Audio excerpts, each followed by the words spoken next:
Hello guys, as I have promised in the earlier videos that we will discuss about properties of Sturm-Liouville boundary value problem, because in the NET or GATE exam frequently questions are being asked from this area.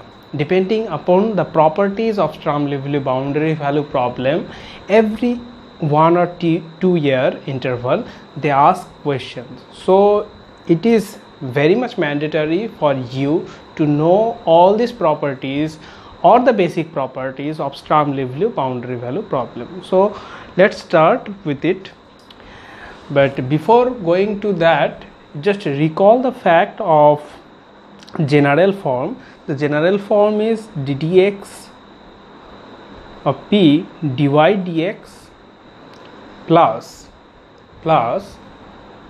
here comes qx plus lambda to rx to y equal to 0. This is the differential equation along with two boundary conditions, and the conditions are this: a2 y dash a, b1 y at b plus b2 y dash b equal to 0. Here these are the boundary condition, this is the differential equation. One additional condition on a1 a2 b1 b2, it is a1 square plus a2 square not equal to 0, and b1 square plus b2 square not equal to 0. That means simultaneously a1 and a2 cannot be equal with 0, and b1 and b2 simultaneously cannot be equal with 0. This is the whole story, and you will find all these things in the initial or the starting video of this series, and in the description box I will provide the link of that video. So this is your SLP, Sturm-Liouville boundary value problem, and some properties or key facts of this SLP are, first of all, look at, in the earlier 1 or 2 videos we have discussed about the eigenvalue and the eigenfunction of this SLP. So from that videos you got the flavor of what is eigenvalue and eigenfunction of a SLP, and some properties of the eigenvalues of SLP are as follows. First property, it is, you can say that all the eigenvalues, suppose all the eigenvalues, just first of all write it down all the properties, and as we progress with some problems you will get the flavor of each and every property. But before going to all these parts, just write it down, the properties. All the eigenvalues of SLP, Sturm-Liouville problem, are real. This is property. All the eigenvalues, whatever eigenvalue you are going to get from a Sturm-Liouville problem, these are always going to be real. This is the key fact. Second property, eigenvalues of SLP are countable. Eigenvalues of SLP are countable. Sometimes they ask question very straightforward depending upon all these properties, so you should be careful and remember the properties. Eigenvalues of SLP are countable. The example of this second property you got in the last video, you can just go there and check it out. Eigenvalues of the SLP are countable. Third property, you can write eigenfunctions. It means first of all you get the eigenvalue, then corresponding eigenfunction you will find, then eigenfunctions corresponding to different eigenvalues. Suppose you are getting lambda 1 and lambda 2 as two eigenvalues, suppose, then corresponding to lambda 1 you will get a eigenfunction, corresponding to lambda 2 you will also get a eigenfunction. and those eigenfunctions are always going to be linearly independent. So third property, this is the story of third property. It says that eigenfunctions of or eigenfunctions corresponding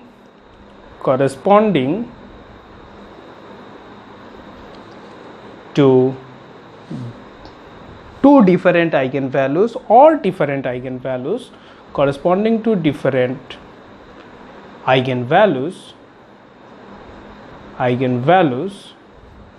are going to be linearly independent. Some of the properties are very intuitive, but you should be careful about all these properties because you have to keep all these things in your mind. Fourth property, it says that suppose fx and gx, and this is very intuitive property and you know it earlier from different branches of mathematics. If f and g, suppose f and g, you are getting two eigenfunctions corresponding to two different eigenvalues, and if you find suppose a b some weight function r x into fx into gx dx, this kind of thing you are getting, just for your verification you are just going to calculate this stuff. Suppose this rx, say it is 1, that means it reduces to of this form a to b, because we are considering the interval a b, this interval we are considering. So if you just simply fx gx multiply it and then integrate, if you get equal with 0, that says that f and g, these are two eigenfunctions and these are going to be orthogonal. That means two orthogonal eigenfunctions you are getting. Suppose in some option they says that, or they claim that f and g two eigenfunctions and these are eigenfunctions are going to be orthogonal if this one. Is a very straightforward question, so you should be careful with this. Okay, this is your fourth property, and it is not in fact a property of eigenfunction. It is a very in general property. It is a very in general property of two functions. For these two functions are going to be orthogonal. This is your fourth property, and now come to the fifth property, which says that every second order, that means the fourth property, it says that every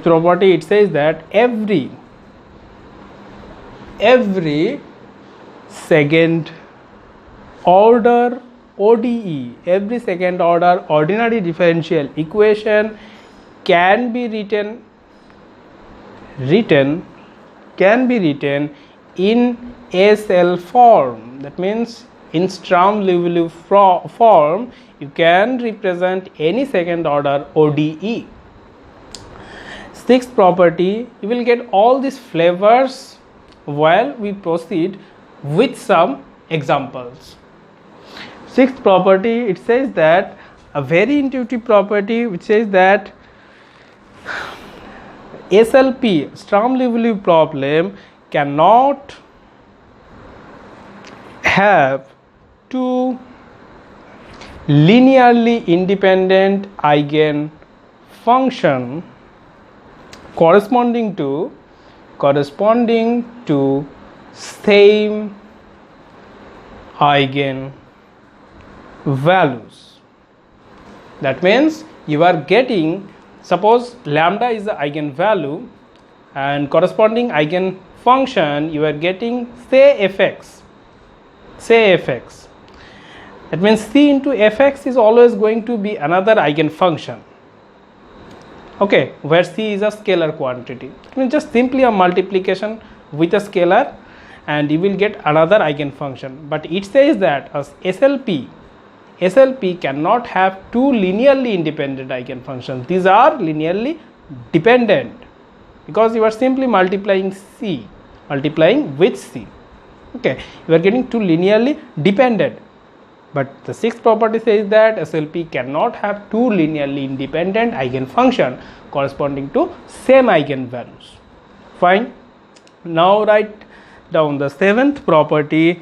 It says that each characteristic function or the eigenfunction, each eigenfunction, say you are getting the eigenfunction as phi n corresponding to phi n corresponding to say lambda n, where n runs from 1 to up to and so on. Each eigenfunction, that means you are getting say phi 1 for lambda 1, phi 2 for lambda 2, phi 3 for lambda 3, and so on so forth. Each eigenfunction phi n corresponding to lambda n has exactly n minus 1 zeros in open interval AB. We are dealing with the interval AB, and it says that each and every eigenfunction say phi n corresponding to lambda n has exactly n minus 1 zeros. Okay, just keep all these facts in your mind. Write down the eighth property. It says that in SLP the characteristic function or the eigenfunction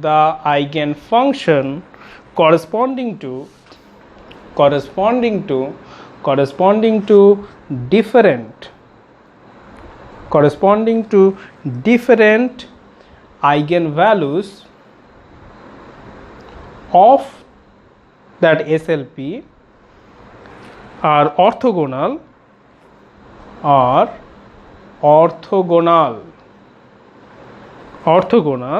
on the given interval. Okay, this is the eighth property. So all these properties you just take as your note, and you can easily relate all this property via some examples, and we will discuss some examples as well.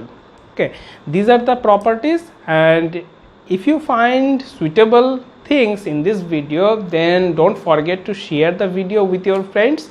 And if you are not subscribed yet with Maths Beater, then go there, subscribe and press the bell icon. Thanks for your time. Meet you soon in the next video.